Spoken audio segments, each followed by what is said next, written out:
Hello, j'espère que vous allez bien. Alors je suis très contente de faire cette vidéo parce que c'est une vidéo que je vois beaucoup sur les chaînes anglophones et du coup j'avais méga envie de la faire aussi. À chaque fois que je la vois, je trouve que les questions sont méga intéressantes, elles sont plutôt chouettes. En plus la chaîne, il me semble, n'a pas tout à fait ces un mois, c'est pas encore trop tard. Alors bien sûr je vous parle du Newbie Booktube tag, c'est le premier tag de la chaîne, quitte à commencer par quelque chose, autant commencer par un truc de newbie, comme mon niveau actuel à TFT. Donc je suis armée d'un café, j'ai mon carnet avec les questions. En fait j'ai commencé à écrire cette vidéo et je trouve ça dommage d'écrire une vidéo comme ça parce que justement c'est la spontanéité des réponses qui est intéressante. Donc je vais essayer d'être le plus spontané possible, le plus honnête possible et c'est parti.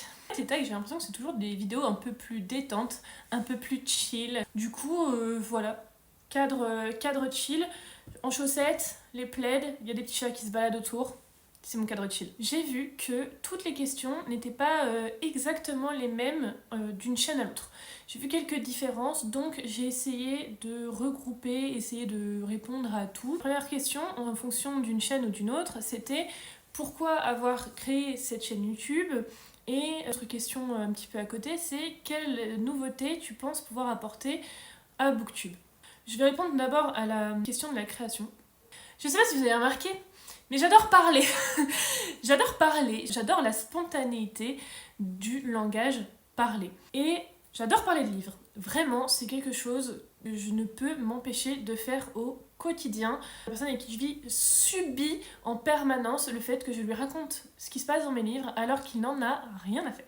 Donc j'adore parler de livres et il n'y a pas grand monde dans mon entourage qui bouquine, voire même pas du tout. Donc je me dis, bah tiens, pourquoi pas essayer de trouver sur des blogs, etc. Donc j'ai commencé à chercher et en fait je suis tombée sur mes premières vidéos booktube. À l'époque, c'était Bulldop que je regardais. C'est la première booktubeuse française que j'ai regardée et c'est celle qui m'a donné envie à ce moment-là de faire des vidéos. Oui, j'ai envie de faire des vidéos depuis longtemps. Non, je me suis pas lancée. Donc je regarde Bulldop et en même temps, je suis dans mes études. Du coup, je me vois pas faire des vidéos YouTube et je trouve qu'il faut quand même être assez à l'aise avec ce qu'on pense de soi, etc. pour se lancer comme ça sur les réseaux.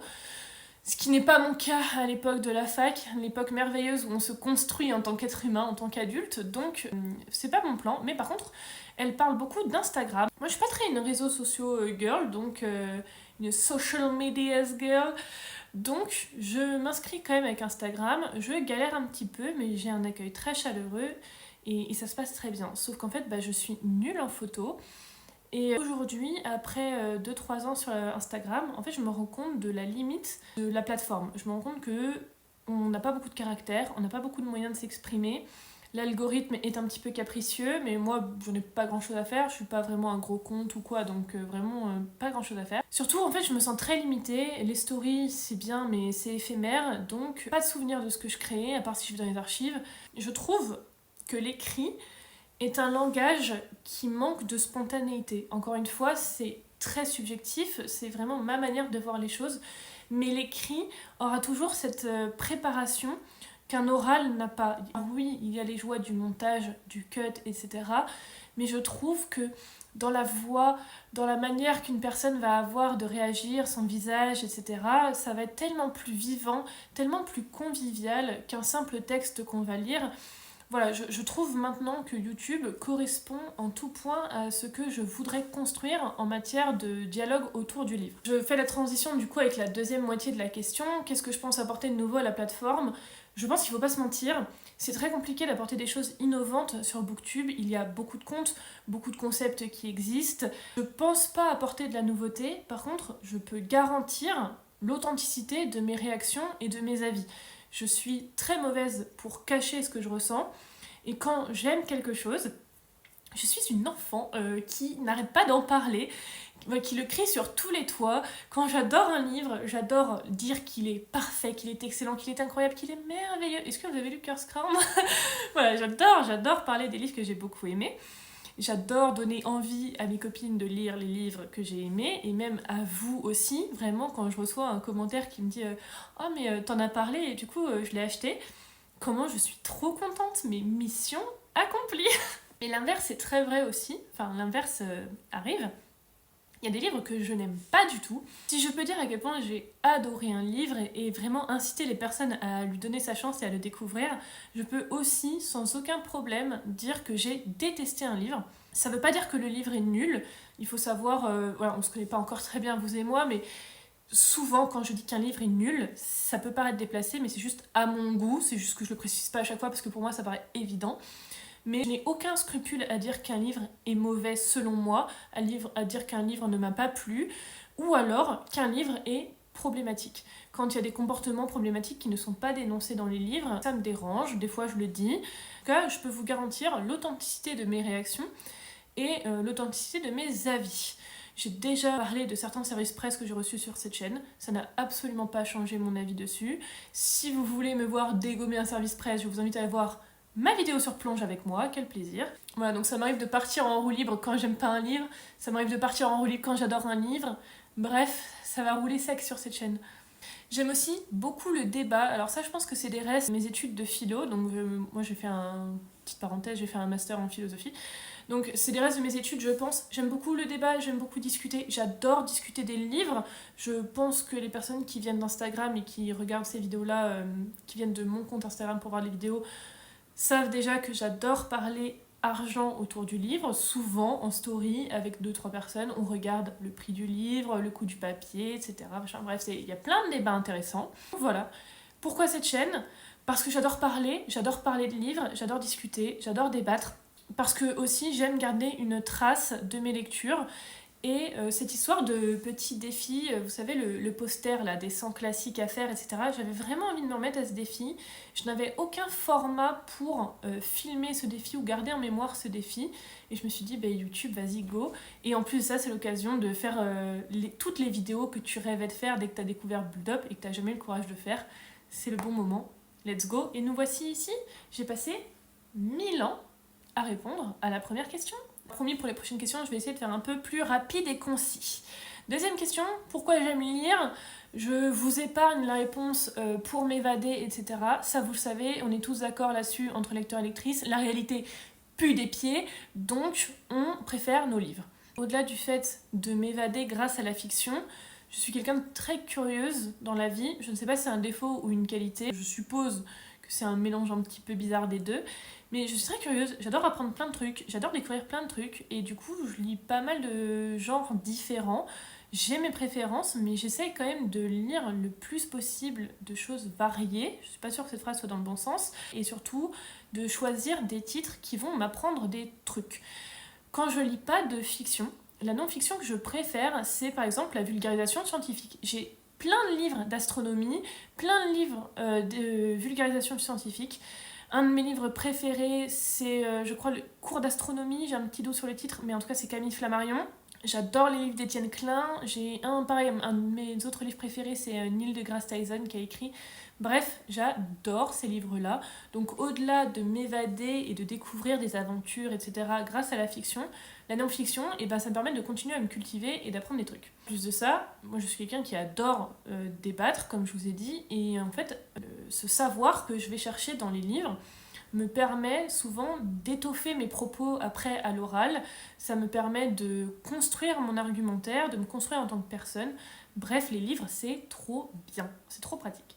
Transition avec la question numéro 3, quand est-ce que j'ai commencé à lire ? Et mine de rien, c'est arrivé assez tard. En fait, je viens d'une famille modeste, très traditionnelle, sauf qu'on n'avait pas de livres à la maison. De temps en temps, notre mère, à mon frère et moi, bien sûr, nous achète un livre si vraiment on veut, mais en fait, on n'a pas de grande bibliothèque avec plein de titres et tout ça, parce que mine de rien, même à l'époque, les livres, c'est déjà cher. Le seul contact qu'on a avec la lecture, c'est les livres scolaires. Et notre mère nous a quand même raconté des histoires, etc. Je me souviens qu'elle m'a déjà lu le premier tome d'Harry Potter, elle m'a lu des classiques Disney mis en roman, enfin des trucs comme ça.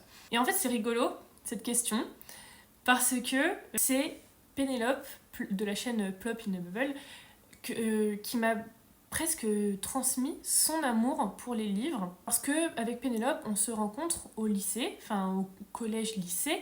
Elle lit beaucoup et elle lit des trucs qu'on l'air trop bien. Elle ramène certains livres en cours, ou alors des fois elle en parle comme ça, et elle a des couvertures colorées, des machins, des trucs. Finalement, on finit par se rapprocher, par discuter, et en fait, et ben c'est Pénélope qui va me prêter ses livres. Elle va me prêter plein de livres de fantasy, de dystopie, enfin des trucs qu'elle a bien aimés. Et vraiment, mais je vous souhaite de trouver une amie comme ça qui accepte de vous prêter ses livres sans crainte. Et voilà, elle me prête plein de trucs. Donc elle me prête la saga Uglies, elle me prête La Maison de la Nuit. On a relu, il me semble, ou on a lu ensemble, je sais plus, les Quêtes des Willan et Lana, etc. de Pierre Bottero.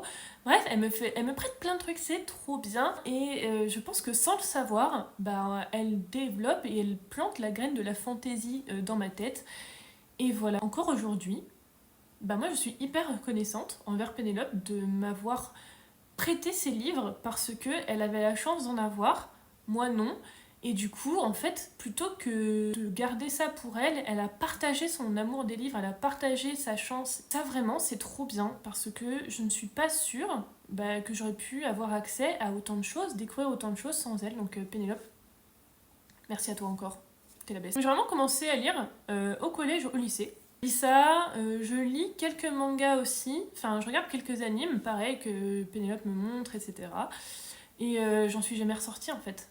Même si j'ai fait des pauses avec mes études, quand j'étais à la fac, du coup je lisais beaucoup plus de non-fiction, comme je vous disais, donc des essais, des trucs comme ça. Une fois que j'ai fini mes études, et une fois que le confinement arrive, et ben je me remets à vraiment lire du divertissement. Je commence à lire donc des récits de voyage avec Sylvain Tesson, etc. Et je tombe sur Grisha à la Fnac et je me dis bah allez, vas-y, je sais pas pourquoi la couverture elle m'attire, il est en poche, il est pas cher, même si t'es une étudiante fauchée, tu peux y aller. Et en fait, c'est Grisha qui me fait replonger dans la fantaisie. Et voilà, on est là aujourd'hui. Ensuite, il faut que je vous parle de mes livres préférés. J'en ai plusieurs. Bien sûr, j'en ai parlé, mais il y a La valeur sentimentale de la Quai des Willan, écrit par Pierre Bottero. Je suis tellement contente d'avoir retrouvé ces livres. En fait, quand Pénélope me les avait prêtés, il me semble, je suis pas sûre, mais il me semble, que c'était déjà les grands formats comme ça. Et ça, c'est les anciennes couvertures. C'est les couvertures les toutes premières qu'avait fait Rajo à l'époque. Mais du coup, j'avais pas les livres. Et qu'est-ce que j'étais contente de les retrouver en occasion comme ça. J'ai pu les trouver pour pas cher en plus. Du coup, la saga de mon début de carrière de lectrice. Et il y avait aussi Les Chevaliers d'Émeraude qu'une autre amie au lycée me prêtait. En fait, elle me prêtait les tomes 2 par 2 et je lui ramenais. Et alors vraiment, Les Chevaliers d'Émeraude, je me refaisais pendant un moment un marathon tous les étés. J'ai dégommé ces sagas-là, donc Les Chevaliers d'Émeraude d'Anne Robillard et Quai des Willan de Pierre Bottero, mes classiques en fantasy jeunesse. Aujourd'hui, mes goûts ont changé, quoique pas trop. Et c'est très très dur d'en choisir qu'un seul parmi les 3 que j'ai sous la main. Je vais les montrer en même temps. Donc vous avez Babel, Le nom du vent et Kéléana. Donc pour des raisons très très différentes, je vais commencer par la plus simple. Kéléana, c'est un des premiers livres que j'ai commencé à lire quand je me suis remise dans la fantaisie. Après Grisha, je me suis inscrite sur Instagram et Camille me propose de lire ça avec elle. C'est ma première lecture commune. C'est la première fois qu'avec Camille on lit un livre ensemble. C'est un de mes premiers vrais livres hypés et tout machin. En fait, je sais que c'est Sarah Gemas, mais ce livre a une valeur sentimentale presque aussi forte que ça. Enfin, vous voyez, ça, c'est plein de souvenirs, quoi. C'est... Ouais, trop de souvenirs. Donc ensuite, il y a Babel de R.F. Kuang, dans la jolie version numicrète, là, que j'ai adoré, parce qu'en fait, c'est un des premiers livres à m'avoir fait pleurer. Voilà, la fin m'a dévastée, au point que je reste genre 15 minutes dans le canapé à pleurer, sous les yeux désabusés de mes proches. Et un livre absolument merveilleux qui restera gravé en ma mémoire, une masterclass d'écriture. Sublime, sublime, sublime. Enfin, comme je vous disais, Le nom du vent, hop là, le reflet, Le nom du vent de Patrick Rothfuss. Pareil, valeur sentimentale, parce que c'est un cadeau par une personne qui m'est très chère, donc forcément, déjà, ce livre, je l'adore. Et ensuite, un de mes premiers livres de high fantasy, fantasy adulte, et surtout, il est juste excellent. Vraiment, lui, c'est la qualité du livre, en fait. Il y a du souvenir et tout ça comme les autres, mais... Comme Babel, il y a aussi ce côté qualitatif qui fait que ce livre est magnifique. Voilà, ce livre est merveilleux. Ensuite, la question d'après, c'est qu'est-ce qui m'enthousiasme le plus dans la création de contenu ? J'ai plein d'idées, j'ai juste des gros problèmes d'assiduité et d'organisation, mais j'ai plein d'idées, j'ai envie de faire plein de trucs. J'aime bien les vlogs, je trouve ça plutôt cool, je trouve ça très détente en fait, de se dire petite musique qui détend et en même temps on a des avis sur les livres, etc. J'adore le format des vlogs que j'ai déjà fait jusque-là. Alors, j'ai rien créé de nouveau, je suis pas en train de me jeter des fleurs. Le format de vlog que je fais, c'est celui que j'aime voir chez d'autres chaînes ou alors je mixe des trucs que j'aime bien voir. Mais du coup, en fait, les premiers vlogs que j'ai faits, ils ont la tête de ce que j'aimerais réussir à faire. Alors peut-être avec une meilleure qualité de caméra, avec une meilleure qualité de lumière, avec d'autres livres, tout ça, on peut peut-être étoffer un petit peu, mais en tout cas, le modèle me plaît bien et j'aimerais continuer de faire ça, surtout pour le défi des 100 classiques. J'aimerais bien continuer à sélectionner 2-3 livres sur le poster, ou alors à faire sélectionner à des amis les livres au hasard, et à faire des vlogs comme ça pour voir l'avancée du poster. Et en même temps, je me dis que je suis pas non plus hermétique à d'autres possibilités, à d'autres formes de contenu. Les updates lecture, c'est un petit peu dur pour moi à faire parce qu'il faut beaucoup parler. En fait, mine de rien, là, l'exercice de parler devant une caméra, je trouve pas que c'est le plus simple. J'ai plein d'idées de contenu, j'ai envie de faire plein de choses, donc j'espère que tout verra le jour. J'espère que j'arriverai à garder une certaine assiduité. En tout cas, c'est le projet. Je suis pas toujours à l'heure, je respecte pas toujours mes propres délais, mais j'essaye. Et merci de pardonner toujours mon retard. Alors, la prochaine question est un peu bizarre, c'est quelle question je poserais à mes booktubeurs préférés? Honnêtement, je crois pas en avoir. J'ai essayé de réfléchir longtemps à cette question. J'ai essayé de penser aux personnes que je regarde sur YouTube, etc. Et en fait, j'ai pas trop... Si, quand est-ce que vous lisez Le Nom du Vent? La prochaine question, c'est quels sont les challenges, quelles sont les difficultés que tu vas rencontrer toi-même avec ta chaîne, blablabla. C'est un peu ce que je disais tout à l'heure. Moi, j'ai des gros problèmes d'organisation et en même temps, je vais pas vous sortir le...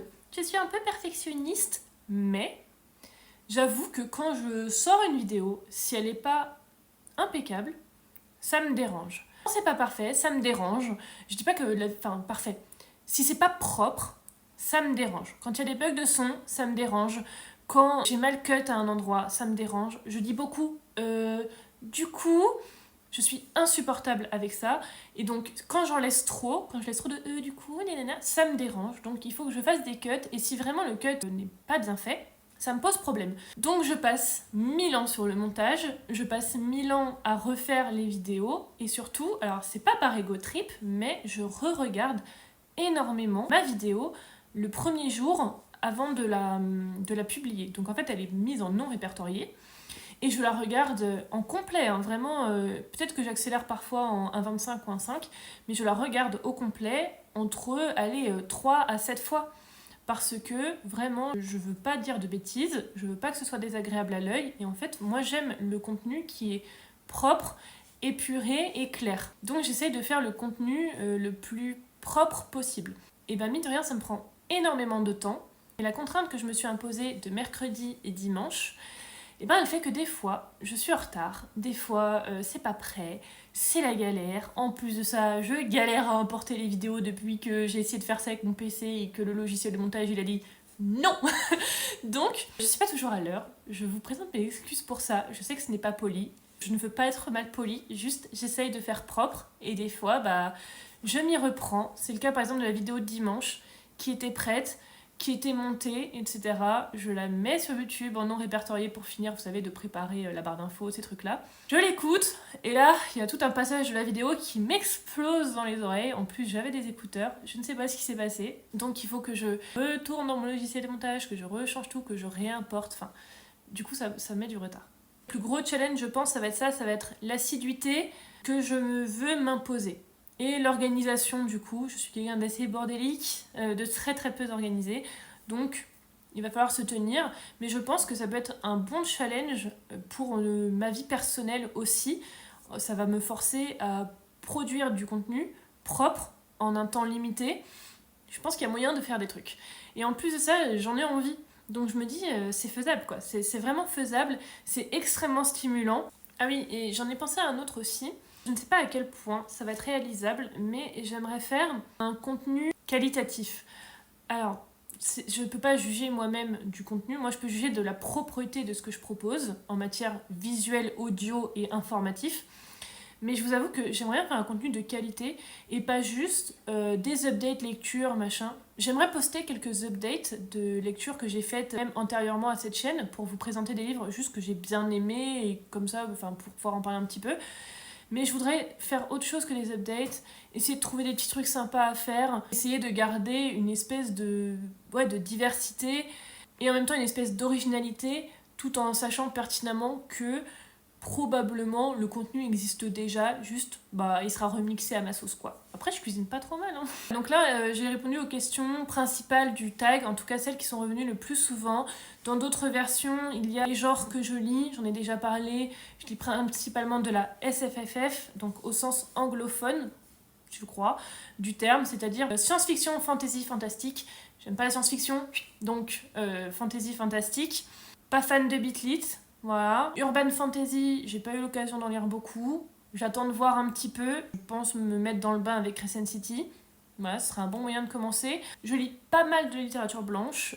C'est fort peu original, mais je dois avouer que j'adore la littérature japonaise. J'aime aussi beaucoup la littérature anglo-saxonne. Je trouve qu'ils ont souvent des plumes absolument magnifiques et sous-cotées, donc voilà. Mais j'aime bien aussi les graphiques. J'adore les BD jeunesse, voilà, j'adore les BD avec plein de couleurs dedans.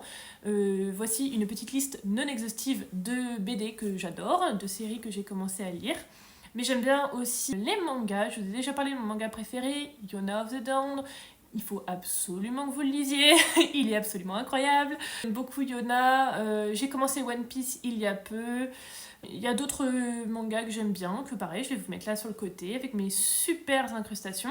Et j'aime bien les manhwas. Ça vraiment, je surkiffe encore plus que les mangas parce que je suis très superficielle et j'adore la couleur. Donc il y a plein de manhwas que j'aime bien. Pareil, je vous mets une petite sélection. Voilà, comme ça vous avez des visuels. Globalement, en matière de manhwa, manga, j'adore les shoujo, j'adore les histoires d'amour. Voilà, j'adore quand il y a de la romance. Plus c'est cucu, plus je kiffe. Je suis pas difficile du tout à contenter en matière de manga. Voilà, mettez-moi un truc mignon et ça passe. Il y avait aussi où est-ce que tu aimes lire, etc.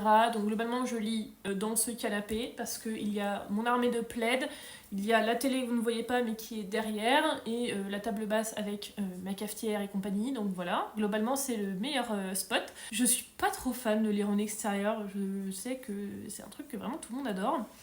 Moi ça me saoule vite, en fait le vent il me dérange, il y a des petites bêtes qui vont sur mes livres, j'aime pas lire à la plage parce que ça abîme les livres un petit peu et voilà, donc je lis pas tant que ça en extérieur, j'adore lire en bibliothèque, en médiathèque ou ces trucs là, j'adore ça, je trouve ça trop bien et dans les transports en commun, enfin bref comme tout le monde qui aime lire en fait, voilà, juste dehors. Bof. Il y avait une autre question qui revenait un petit peu, c'était à quoi ressemble ta collection de livres, ton bookshelf tour, etc. Je vous avoue que si jamais vous voulez voir mes bibliothèques, je peux vous faire des vidéos bookshelf tour. Je sais pas trop comment je vais m'y prendre. Je pense que je vais me faire une longue sélection de bookshelf tour sur YouTube et essayer de m'inspirer un petit peu avant parce que je vois pas trop comment je vais filmer ça. J'ai pas une bibliothèque incroyable, j'ai pas 1 million de livres non plus. J'ai 3 bibliothèques, une Billy et 2 petites bibliothèques à l'étage, celles avec lesquelles je filme, celles qui sont en fond. Voilà, c'est pas mal hein. Quand je me dis que avant, quand j'étais plus jeune, avoir un livre, c'était vraiment un luxe, enfin, à moi, je veux dire, je compte pas ceux que Pénélope me prêtait. Donc vraiment, avoir un livre à moi, c'était un luxe. Et maintenant, j'ai 3 bibliothèques dans ma maison. Mais je suis tellement contente, en fait. Et j'ai l'impression que c'est Noël. À chaque fois, je reçois un nouveau livre. Et j'essaie d'être raisonnable, j'essaie de contrôler ma consommation, de pas trop me laisser avoir par les beaux jaspages, etc. En fait, j'ai envie de collectionner et en même temps, je me retiens. C'est très dur, mais je suis tellement contente d'avoir des livres. Vraiment c'est un luxe et un privilège. Demain si je veux je peux m'acheter 2 livres et c'est pas grave et c'est trop bien, vraiment, mais quelle chance quoi, quelle chance. Si vous voulez un bookshelf tour, même de ces petites bibliothèques, je peux le faire avec plaisir si vous voulez, n'hésitez pas à me le dire. C'est tout pour cette vidéo, j'espère que ça vous a plu, j'espère que vous avez mis ça en fond en faisant votre ménage. C'est ce que j'aurais fait moi en tout cas. J'espère que ça a pu vous faire sourire un petit peu, que vous êtes ravis d'apprendre à me connaître un petit peu plus. N'hésitez pas à me parler un peu de vous dans les commentaires aussi, à dire ce que vous aimez lire, si on a des choses en commun, votre passif avec la lecture, si vous aussi vous êtes tombé un petit peu tard dans les livres comme moi ou si vous êtes des grands lecteurs depuis l'enfance. En tout cas, je vous remercie encore une fois très fort de m'avoir écouté. Je vous fais de très gros bisous et je vous dis à très bientôt.